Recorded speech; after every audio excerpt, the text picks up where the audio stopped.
In the bustling city of Kalara, life moved with the rhythm of trade.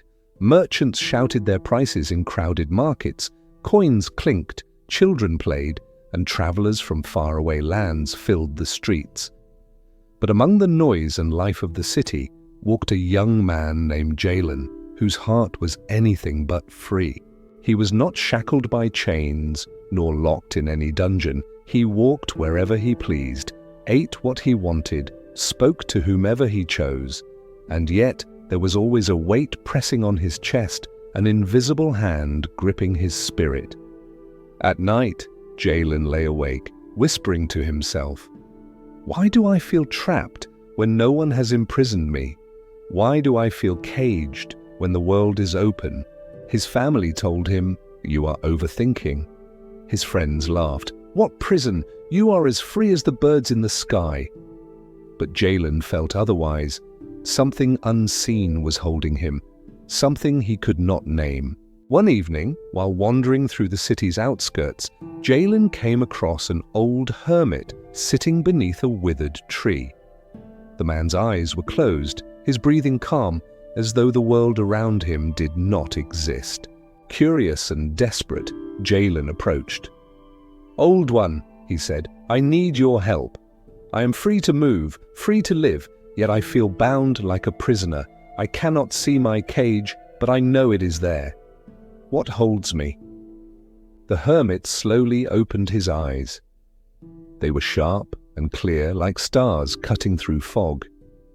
He studied Jalen for a long time before replying, "You say you are imprisoned. Tell me, do you live for yourself or for the voices of others?" Jalen frowned. "I live for myself, of course." The hermit shook his head. "Do you? When you dress each morning, do you wear what pleases you or what will earn approval? When you speak, do you say what your soul believes or what will avoid judgment? When you act, do you follow your heart or the fear of what others will whisper?" The words pierced Jalen's chest. His lips trembled. He remembered countless moments where he held back, stayed silent, or acted not from truth, but from fear. Fear of mockery, fear of rejection, fear of being alone. The hermit leaned forward. "That young man is your prison. The bars are made not of iron, but of opinion. The chains are not on your wrists, but in your mind. And the jailers? They are the people you allow to control you without their knowing. You are imprisoned by invisible walls, the walls of fear and approval." Jalen's eyes widened. His heart raced. He wanted to argue, to deny it, but the truth was too sharp. He had built his life around being accepted. The hermit smiled faintly. "The saddest prison is not the one built by kings. It is the one we build ourselves. It has no guards, no locks, and yet it holds billions captive." "Then tell me," Jalen whispered, his voice breaking, "how do I escape?" The hermit raised a finger and pointed at the withered tree. "That tree has lost its leaves. Does it feel shame? Does it envy the trees that still blossom? No, it stands as it is. When the spring returns, it will bloom again, not because others demand it, but because it is its nature." He looked deep into Jalen's eyes. "You too must stand as you are. Speak your truth, even if no one applauds.